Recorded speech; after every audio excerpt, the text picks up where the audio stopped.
You are listening to the Cocoa Blend Podcast. Our podcast aims to shatter the misconception that Black parents cannot co-parent without drama. A podcast for moms of faith who are tired of unnecessary conflicts, seeking a positive shift, and eager to embrace harmonious co-parenting in their blended family. In other words, moms who just want to co-parent without the drama. I am your host, Jamie Newton-Knight, motherhood mastery mentor and co-parenting coach. Join us as we navigate through insightful conversations and empowering stories, redefining the norms and celebrating the strength of united co-parenting in the Black community. So turn on that GPS and let's navigate the blend. Hey, party people. Welcome back. If you are a returning listener, welcome back. If this is your first time here, welcome. We love to have you. But listen, if this is your first time here, I'm going to stop you right here. We are on a road trip, and this is the final stop on the road trip. So you can't get to this place without starting from the beginning. So you're going to have to go back a couple episodes, listen to what the roadmap even is. Like, what is this blend roadmap that you're talking about? Go back, listen to what the blend roadmap is, so that when you get to here, to this space, our final stop, you understand what we're talking about, okay? You're not like, ooh, how did they get from A to Z so fast? It's a road trip. We made a couple stops along the way, so you're going to have to go back, listen up, and then come catch up with us, all right? So again, welcome. My name is Jamie Newton-Knight. I am your host and the founder of Blended Black Family. The last stop on the Blend Roadmap is the D in Blend, and that is don't rush the process. I kind of feel like the last stop, the final stop, is the most important stop. Because even though along the way there were stops and there were tips, and each of those were very important, not rushing the process is extremely important. There are many times when people want their situations to look and or feel like somebody else's. Like, oh man, they got a perfect situation. They get along so well. They can do things together. They go out to eat. They have parties. They celebrate Christmas together. I wish my family could look like that. And so because of that, they're trying to rush the process. They're like, ooh, let's try to hurry up and get to this space. However, there's no two situations that are the same. There's no two families that are the same. We don't all handle things the same way, and our processes aren't going to be the same. So we need to make sure that we're not rushing the process. And this space of not rushing the process, this is where we take some time to reflect, and we accept that our situation is literally that, our situation. Our process is literally that, our process. Your child's health, your child's self-esteem, your child's overall well-being are at stake. So it's important not to rush the process, and how they see and interact in the world are all an extension of your relationship with them and the people who are in their lives. So don't rush it just because you think that you should be much further along in your blended journey than you are. Don't rush it if you see someone else's situation and you feel like yours should look the same way, or we should be further along than we are. Don't rush the process. Believe me, it takes time to get to the space of being able to co-parent in an easier way. Again, not perfection, just easier. So just take that time that you need to like figure it all out. If communication takes much longer than setting boundaries, take that time to do all the things you need to do to communicate well and communicate effectively. If the healing process is what has taken the most time, take that time to heal, so that your family can be all that it needs to be. don't rush the process. Just don't rush that process. Um, yeah, that's the tip. So I hope you enjoyed all these stops on the roadmap, okay? Because they are definitely going to be helpful. If you take them and you utilize them, they will be so helpful. Another thing that I want you to do is you can go to the show notes and download your own copy of the Blend Roadmap. And if you have listened to this podcast and you're like, oh my goodness, I would really love to work with Jamie. Again, I will leave my information in the show notes so that you can schedule your motherhood mastery call with me. And we can just talk about all the struggles and how we're going to navigate you through your co-parenting struggles. Listen, the roadmap is pretty much going to be the same, but everybody's situation is a little bit different. So we're going to create a strategy that works for you and your family. So I'm looking forward to connecting. I thank you so much for tuning in. God bless.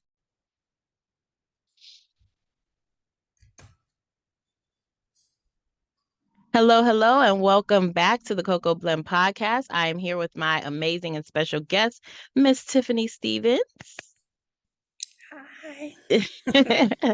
Tiffany, go ahead and introduce yourself. Tell us about your family. Okay, hey, I'm Tiffany Stevens, wife and mother, also a bonus mom. So I have two bonus daughters, 34 and 32 now. And then I have my two biological children. Antoine is 24 and Asher is 22. And my husband, Antoine, I've been married, it'll be 25 years, February 14th for me. Yep. Wow, So 25 years. Yes. Black 25 love, years. black love. Yes. But A also lot just of trying to history. survive that, man. hmm Yeah, it's a journey. I tell people like, hey, buckle up I because know, it's a ride. I know that's right. You said First of all, buckle up. get everything you saw on TV out of your head Amen. because that's not the real.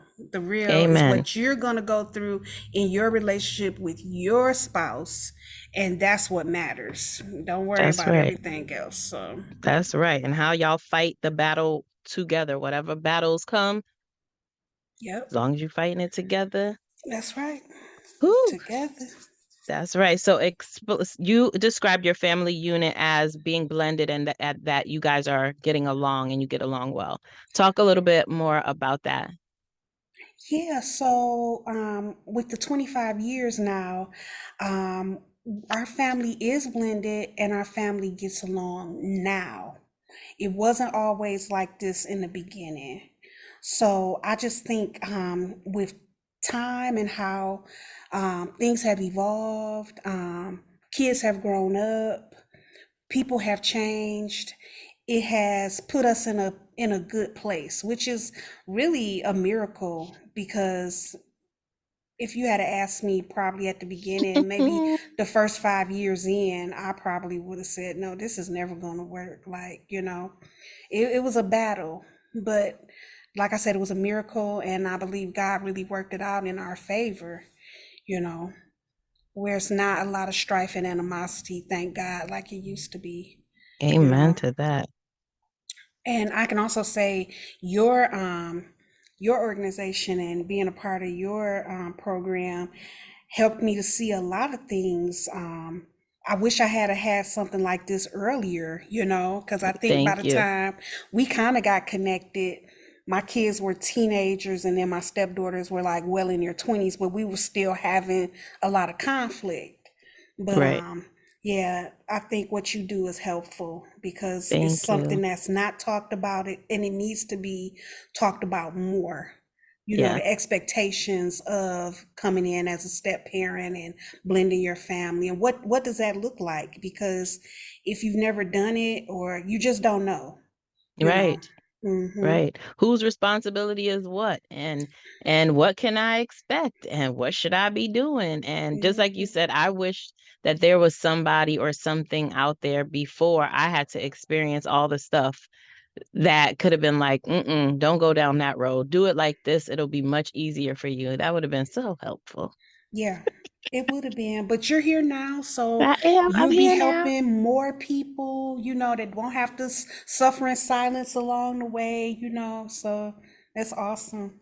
Yes, thank you so much. So you also said that during the process of your co-parenting and your blended journey that you struggled with what the most, and then what you were able to get through it by doing what?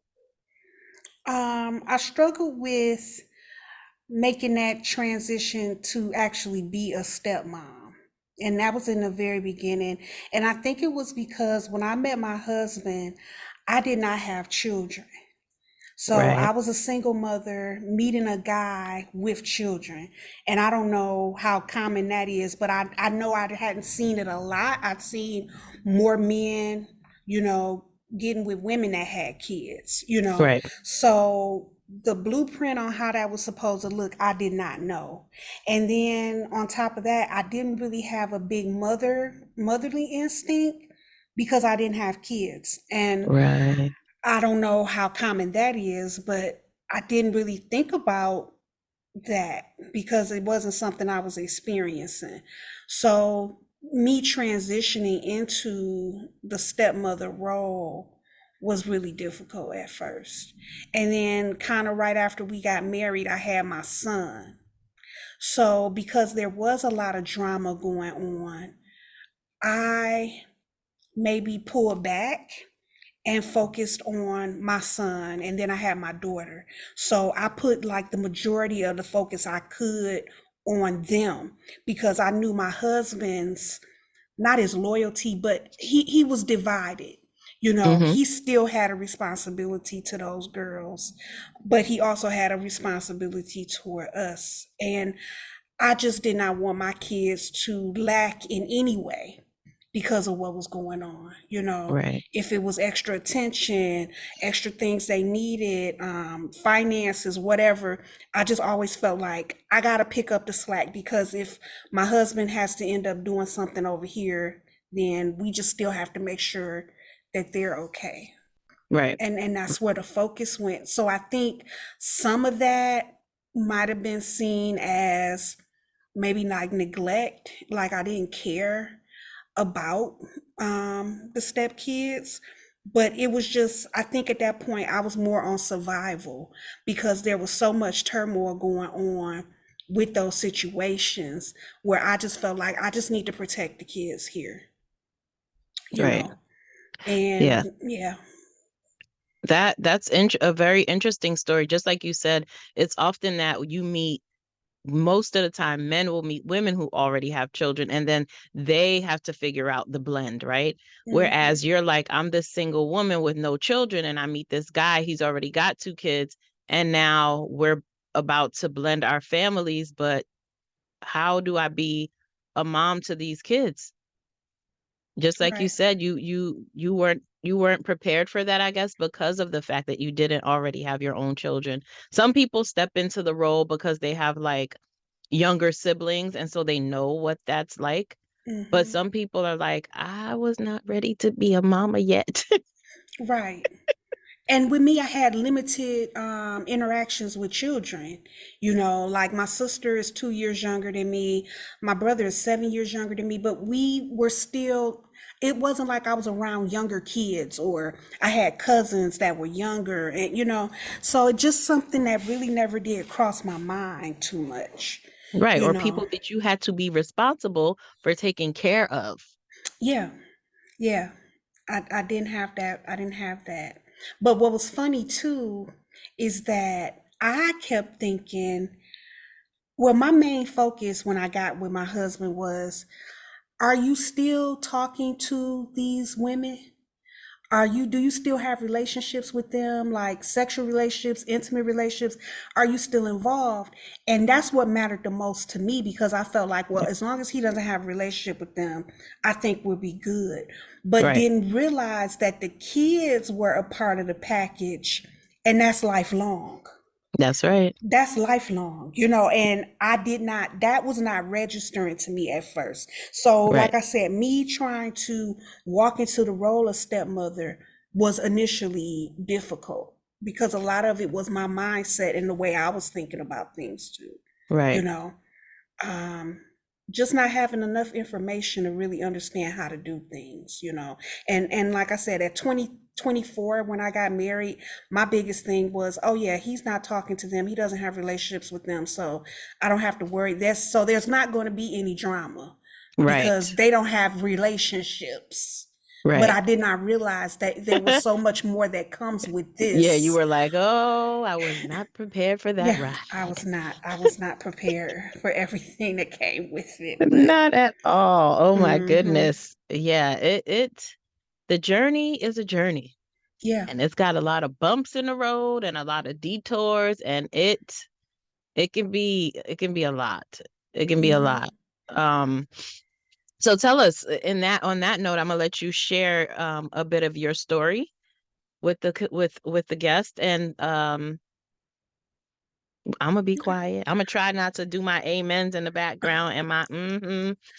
Okay, well, I'm the kind of person that I don't like to tell long stories, because sometimes I don't like to listen to long stories. You know how sometimes people get to talking and they just get to talking, and it's like, okay, when are we gonna cut this off? So I like to try to condense mine so I'm not talking too long. So basically, I met my husband in 1998, and like I said, we'll be married 25 years. I didn't have any children. Was aware that he had two daughters, but like I said, I kept thinking, well, how old are they? Like, they're not newborns, they're not 1 years old. I just kept thinking the older they were, the further it was not going to be a problem, because they were 7 and 5. And also the fact that he did not have any relationships with their mothers, because it's two mothers. So I felt like, okay, I'm good, I can proceed, but did not realize everything that was going to come with that. So shortly after we got married, I had my son. And then 2 years after that, I had my daughter. And like I said earlier, there was so much drama going on behind the scenes that it wore me out, because I didn't really know where I fit into the situation. So just to give like a little small thing that happened that I was not expecting, child support was always a big thing, getting it adjusted and raised and going to the court and filing motions for visitation and all that stuff. I wasn't really aware of a lot of that. And I don't think my husband was really aware of that too. Kind of from my experience, what I see, and I'm not against friend of the court at all, but I kind of think friend of the court leans toward the mothers a little bit more than the fathers. It's almost like the fathers would really have to be persistent and consistent to really get things to move on their behalf. And all the time, my husband wasn't always that person. So just to give an example of something that happened, my husband went to truck driving school when I was pregnant with my daughter, and he was gone for a month to Arkansas. So during that time, he left his job and he was not paying child support. So my first stepdaughter's mother ended up calling friend of the court. When my husband got back, they arrested him for non-payment.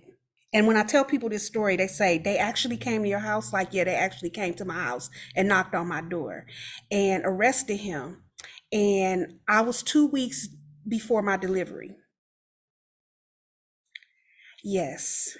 And he got 90 days for that. So I had my baby by myself. He was not there, you know? And that's something that I would have never thought that was happening, because it's like I was checking all the boxes, like, okay, I got married, I did this, I did that, I'm having a baby. I didn't want to be a single mother, but it was like in that moment I was. because I had that baby by myself. And that was something I did not want to do. So that's an example of how things happened throughout our marriage, different little things that put kinks in what was going on. It took me a long time to get over that. And my daughter is 22, and I don't really know if I've gotten over it because I feel like I want to tear up right now thinking about that whole ordeal. But these are the little things that go on, like the conflict behind the scenes with parents when things are not blended, when people can't have conversations, when people see, oh, you remarried, oh, she's pregnant, oh, where's the money, let me go down here and make some noise at friend of the court. And then things shake, and then it's like, wow, so now this is disrupting the entire household for one reason, and that's been the process the whole time with that situation. My second stepdaughter's mother, she's always been good. Me and her can talk right now. Like, I can call her and we could talk on the phone, and pray with each other. Like, she's always been like in my corner. Even when that happened with my husband went and got 90 days, she came to court with me, to try to speak on anybody's behalf. Oh, that's Friend of the beautiful. court, but friend of the court didn't want to hear me, and they didn't want to hear her because they said, well, it doesn't have anything to do with you. So sad that he has another family, but we're not worried about that. We worried about this situation right here. And basically it was like, we don't care if you're about to deliver. Bye. It was really like that. So I didn't get any help from them, So that just That kind of is sad. just showed me that it's a, yeah, it's kind of leaned toward the mothers a little bit. Yeah, But that's sad that they kind of dismissed the fact that, number one, the fact that you were pregnant at that time. Like, I understand, okay, we want our child support, got it. But this, just seeing what the circumstances are and like hearing people out, like it's not that he wasn't trying to pay or he was trying to dodge. yeah. He could have went, looking back now, maybe he could have went to the court and explained to them that I have this opportunity to go to truck driving school. It's in another state, so I won't be able to work. So I don't know how they could have did, maybe postpone payments or something until I get back. But he didn't, like I said, don't always know how to really interact, So that wasn't done. So this was the outcome of that situation. And my whole thing was, if he's in jail for 90 days, nobody's getting money. She's not getting any child support. I'm definitely not getting any help in my household. I'm pregnant, so which means I was going to be off work for at least 6 weeks with no income. And now my husband's locked up. It was a hard time. It Right. was a So hard now how's time. that solving the problem when you grab him and put him in jail for Right. 90 days? Right. It doesn't, I know they want some type of repercussions or punishment, but it doesn't, it shouldn't be a cookie cutter for everybody. Like, Right. it should be adjusted depending on the different cases, I agree. and I don't feel like they did that with him, you Right. know. So the financial piece had always been an issue just because I knew that he wasn't going to always be able to 100% contribute to our household because he had other obligations. So that just always made me work even more harder, especially when I saw a friend of the court didn't care. It's like, they don't care about me and my kids. They care about these kids. And now that I'm talking through it, I think that might have made me have a little bit of animosity. And it wasn't the girl's fault, you know. Right. It was just a process of how everything was happening. Hmm. But it did make me feel some kind of way, like, well, you saying my kids aren't important? Right. Like a man can't start over. Women start over all the time. Like, Right. she has three other kids now. She has my stepdaughter and three other kids and remarried. So it's like, men don't get to do that, but women Right. do. So it's just been a journey. But as just to make a long story even shorter, just through the years, as I say, with time, um, I can't say that one particular thing happened that made things better. I always just say time and patience because at some time I had to just take my hands off and let things just play out, you know. Yeah, you and I And talked about that a lot. yeah, It was like, I said with them being older, it's like you just gonna have to take your hands off of it. Y'all right. just gonna have to wait it out because they've already experienced who you are. So they Mhm. know you're coming from a genuine place and you're not like trying to be mean or malicious. Mhm. After some time you'll see that they start to come around. And we both were like, with all the stuff that was happening, we were unsure of whether they actually would or not. But Right. I'm happy when you say like we're actually happy now. We actually get along. We do. And I can say that it's just so much better to know that you're looked at in a positive light because for so long I thought I was the evil stepmother trope. You know what I'm saying? And I didn't want that label, you know, but I still stand on the fact that with so much going on at the time, Antoine and Asha had to be my priority. I couldn't be an advocate on both sides. You know what I'm Right. saying? And maybe that was something that I didn't really understand how to do. No, I know I didn't understand how to do it. So it was just easier for me to just focus on my kids and take my hands off. And it just so happened that it did work out. That's why I say it's a miracle because I know how bad things were. And I got stories on top of stories. We don't have time. But it had gotten bad, but just to be on the other side of that now. And I think now that they're older, like I said, 34 and 32, like y'all good and grown women now. You Hmm. know, if you can't see me in my womanhood at this point, I guess we ain't never gonna see each other because we women. You Right. 34, you 32, we are women. Hmm. And I had apologized to them too. I said, you know, I'm sorry about how things happened in the past. You know, I was doing the best I could, and all I can do is go forward and try to establish a relationship now. And I I think we love had that that. conversation about 5 years ago. And it's taken some time. So it's like now I get birthday calls, you know, where before I didn't get acknowledged. You know, I might not get a Mother's Day gift or a Mother's Day breakfast yet. I know one day somebody's gonna pick me up and say, "Let's go to breakfast on Mother's Day." But Right. I got a call.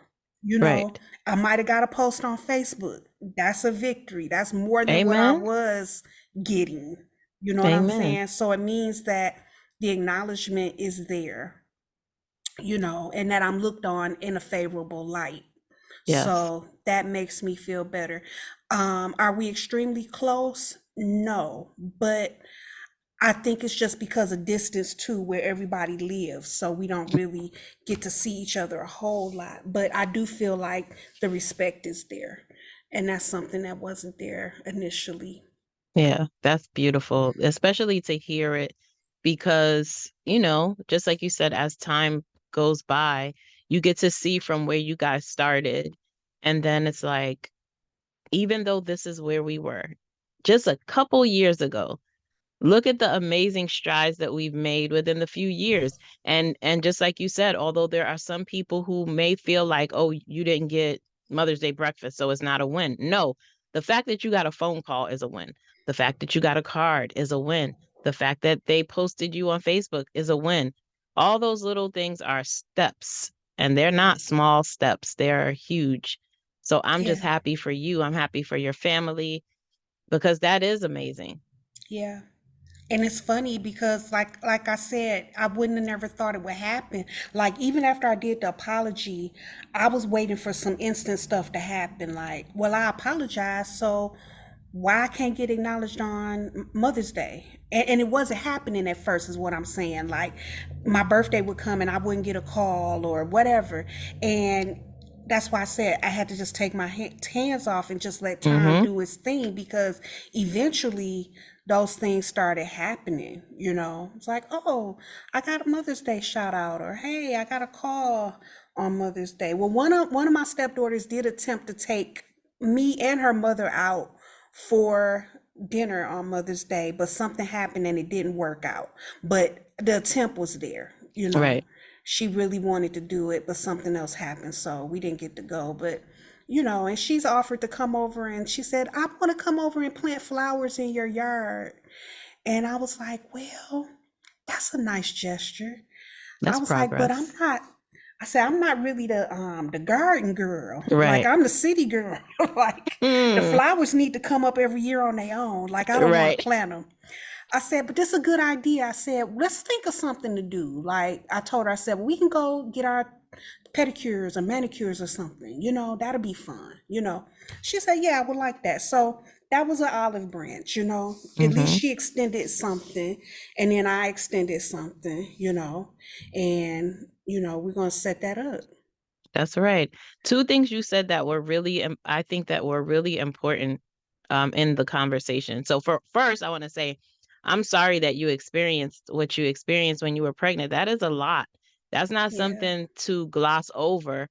And that helps me too to understand why, just like you said, as you're talking it out, you're like, you know what? I might have been holding some of that resentment as to why things struggled at the beginning. Mm-hmm. I I like that definitely you believe that. acknowledge that now. Like you're able to see it as you're speaking about it. Like, I could have been Mm-hmm. feeling that. And the viciousness that a mother has when it comes to protecting their children. Like I was in a mode where I just wanted to protect my kids at all Hmm. cost, because and don't get me wrong, it was never the girl's fault, but there was a threat. There was a Right. threat, and it was Mama just like, bear. yeah, I can't be all these things to everybody. Let me just focus in on what I know I can focus in and control. And that's what I did. Right. I would love to say when they were younger, they were over every weekend and we had holidays and we did this.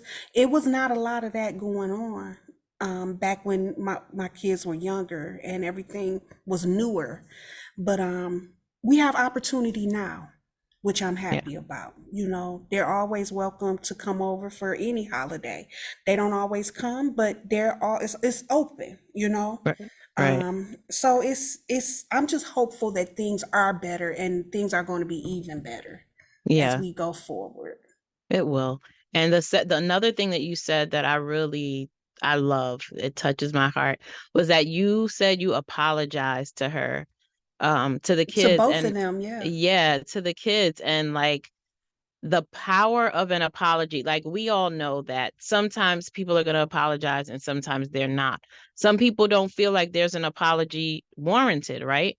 But you were like, I'm the parent in this situation, and maybe there were things that I did wrong in the Mm-hmm. situation. So I'm just going to apologize and like hold myself accountable for my part. So I like Mm-hmm. that you said like I didn't have it all together. I didn't know all the things I was supposed to do, but I apologize. But still, I'm apologize. I love that. I think that that's huge because it helps the other person to, even though it does help us too to heal, but it definitely helps them in that healing process. And I'm sure that, just like you said, it didn't happen right away where you started to see the changes in their behaviors where they started coming around, but it eventually started happening. That apology, I'm sure, did a lot for their hearts. Yeah, and I'm big on that. I'm big on if I did something, let me make it right, you know? And in this situation, I knew I didn't know everything that I did wrong or wasn't sure if I even really did anything wrong, but something happened. Right. Something happened and everything was out of order and their feelings were hurt and my feelings were hurt. So it's like somebody had to take that step. And like you said, by me being a parent, it couldn't have been them. you know I wouldn't have expected them to say it to me you Right. know so yeah, just trying to step out there and make a step you know I'm glad I Yeah, that did it. I'm glad I did it. yes. I'm Yeah, glad too. it That's helped. that's huge. Yeah, a lot of people can't do that. They just can't humble themselves enough to apologize. I used to do that with my kids too. Like, if I had like a real angry outburst or something, I would apologize. And I said, I did not mean, because I would see how they were feeling. I'm big on Mm-hmm. feelings. I know I hurt you with what I said, and I apologize. Like, I was overwhelmed. I was stressed, you Right. know, forgive me for that. That's right. I've done that a Parents, lot. listen, you are not too grown to apologize. Humble yourselves and apologize to these kids when you know you did them wrong. Or Hmm. sometimes, just like you said, you may not know that, like may not have consciously did something to wrong them, but you're like, wait, I see that there was a shift in their feelings. So let me go Right. try to see what that's about. Right. Something Kudos. happened, so let me make it, at least try to make it right on my end, you Mm-hmm. know. So, and it's times where they would say, I would be overthinking. I'd be like, apologize. They'd be like, Ma, what are you talking about? Like, I don't even know what happened. You're good. We're good. And I'm like, okay, just checking because Right. I don't want nothing on my conscience, I know that's right. Just checking in. How are Right. the kids overall? Like the littles and I call them the littles and the bigs. What's their relationship like? Or is it growing? Um, they actually, all four of them have a good relationship. They have a group chat. I'm not in that chat. I guess it's the siblings chat. And they keep updated with everybody, and that's kind of how I get the tea sometimes because I don't always know what's going on behind the scenes. My daughter will say, "Oh, did you know such and such happened, or did you know such a time?" I'm like, "No, I didn't." "Oh, okay, well, it was in the group chat." So I think they have a good relationship. Like I say, right now I think it's distance that everybody's not as connected. Of Mm-hmm. course, I think my son and daughter are probably closest because they were raised together and they grew up Right. together. But they do all have, and my second stepdaughter has a little girl. So that's another thing. Me stepping into the role of like grandma's hard for me to say. Like, I like know, right? I just so I'm Gam. She calls me Gam. She'll be 6. She calls me Gam. And so we have a lot of interaction with her. And so I'm just like, I'm just not old enough to be a grandma. Like, I just cannot wrap my head around it. So, but Right? I'm Gam. Call me Gam. That's good. So your Yeah. relationship with the little one is really good.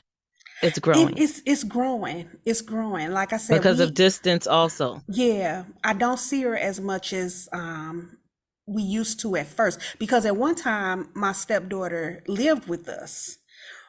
So for about a year, her and the baby lived with us. So early when she was first born, maybe like 1.5, 2, we got to really be a part of her life. And then last year, or maybe a couple of years ago, we were getting her like every other weekend and she was coming over and spending time. But then my husband got a part-time job, and then I'm working my job and another part-time job. So the weekends we just didn't have that time to see her like we used to. But we definitely get on and we FaceTime and we chat and things like that. That happens in families too. Like sometimes parents don't get to have that relationship with the children that they wanted to have. But when grandkids come around, it's like this whole new opportunity to like do it over with the Right. kid. Right. And so usually grandparents show out when with the grandkid, like, Right. Well, my husband is like that. He's Gramps, and he's like the one that let the kid eat all the candy and do whatever she mm-hmm, wants. And I'm a little bit more strict, like more disciplined, like. But a part of me is when you said it's like a do-over. A part of mm-hmm. me in my head, the reason why I can't click over because it's like I just did this. Like I just got done raising kids. Like my kids literally just graduated. It's like And just left this house. right. It's like, so now you mean I got to do something all over again concerning kids?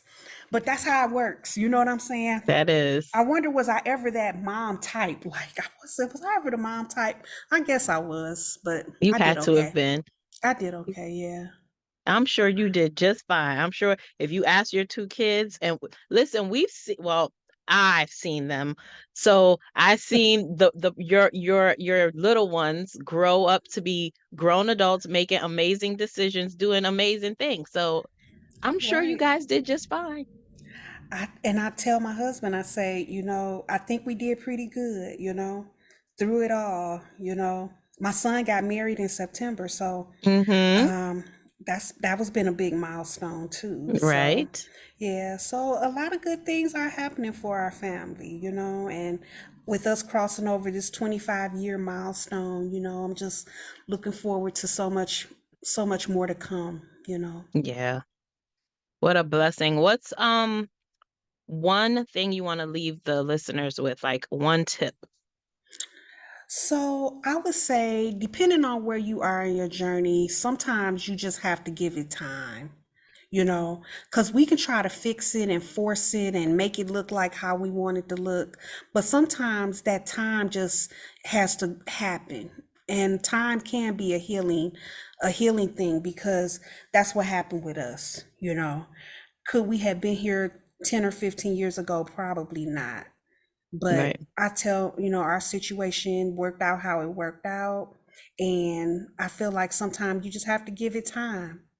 You Yeah. really just have to give it time because we would love to fix it and force it and make it look perfect. But sometimes it's just going to be ugly. It's not going to be pretty. And we just got to say, okay, I might have to take my hands off, but I'm going to give it a little time and see how it goes. It's kind of what happened with us. So, Yeah. That's right. Everybody learn that it takes patience. That's yes, always like for patience. Yep. patience for my Mm-hmm. the blend framework. I always say the last step is don't rush the process. It is Mm-hmm. exactly what you explained, not rushing, knowing that it takes time, knowing that it's going to take patience, knowing that everybody's situation's not going to look the same, knowing Mm-mm. that it ain't going to look perfect. And even though maybe today it looks perfect, but Mm-hmm. tomorrow somebody could say something slick and then it's not so perfect anymore. Exactly. So, Exactly. And it's funny when I start talking to you, I learned about bonus mom. That mhm, phrase bonus mom because stepdaughter, stepmother, the title itself never bothered me, but I found out it bothers some people mhm, to be referred, some kids to be referred to as stepdaughter or stepson. And my girls they didn't like being called stepdaughters. And I said, oh, and then when I heard you talk about bonus mom, I said, let me start referring to them as bonus daughters instead of stepdaughter. It never bothered me. Like, I'm okay with stepmother. I just look at it like a person is an aunt, an uncle, a right. cousin. But to them, it really mattered to them. Yeah. So I had to change even the way I looked at the title, you know. So Yep. yeah, Yeah. that's worked out a little better to use that term. Yeah. I'm sure that it's like when we hear stepmom, it's like that negative connotation of like the evil, just like you said, the evil stepmom who has you mopping the floors and doing all the things that they don't want their own children to do.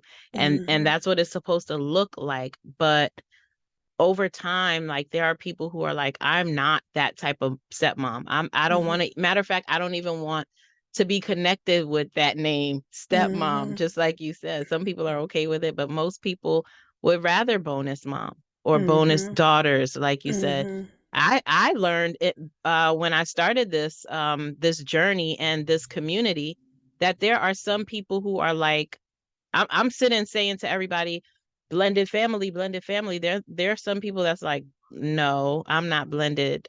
I'm just co-parenting. Like we Hmm. just do this parenting thing. That's it. We are not Right. blended. And Right. I don't know Yeah. that we will be blended in the foreseeable future, but Right. let's just yeah. So That's I where they learned are. that Yeah. along the way. Yep. That's where some people are.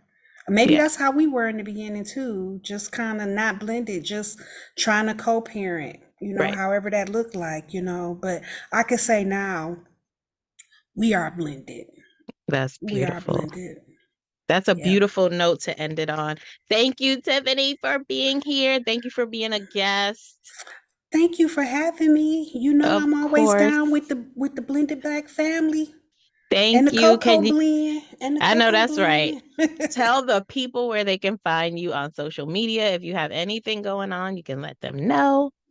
Yes, well, I am a life coach, a wellness coach, and you can find me on Facebook at Dynamite Life Coaching LLC. So I have a Facebook page there, and then I'm also on Instagram. I'm on Twitter or X under my Right. name, Tiffany Stevens. You can just look me up under Tiffany Stevens. And I also have a podcast called the Dynamite Life Podcast, which I am slowly doing a slow relaunch. But the podcast has been in effect since 2019, and we deal with lifestyle and wellness. And so we're excited about coming back and putting our podcast out there. So yeah, that's pretty much what I'm doing right now.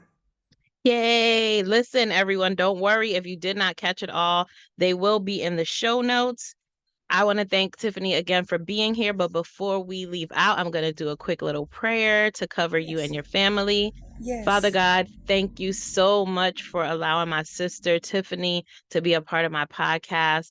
Thank you for just the story that she just shared. I'm sure that her story is going to bless and touch and help a lot of other people who have been experiencing the same things or similar things. I know that when I hear her story, I can look at things from a different perspective because I'm a bio mom. So hearing things from a bonus mom's perspective always is amazing to hear other perspectives and other insight.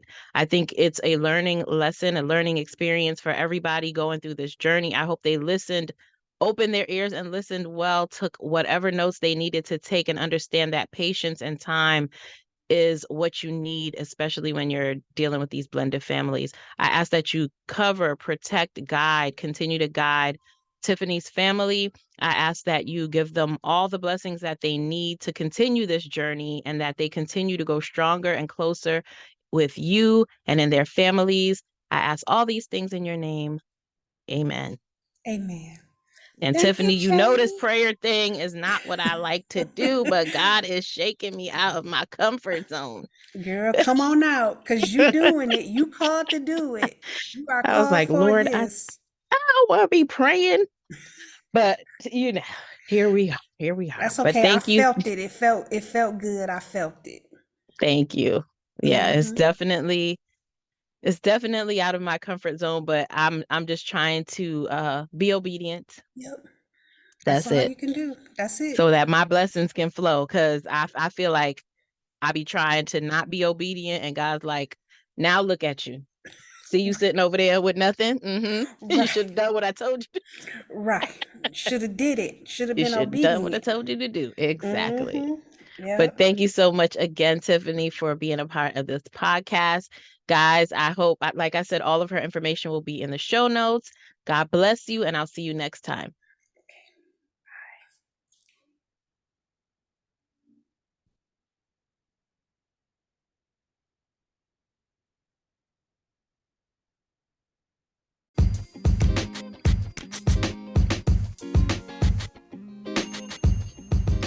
Thank you for listening to the Cocoa Blend podcast. See you next time.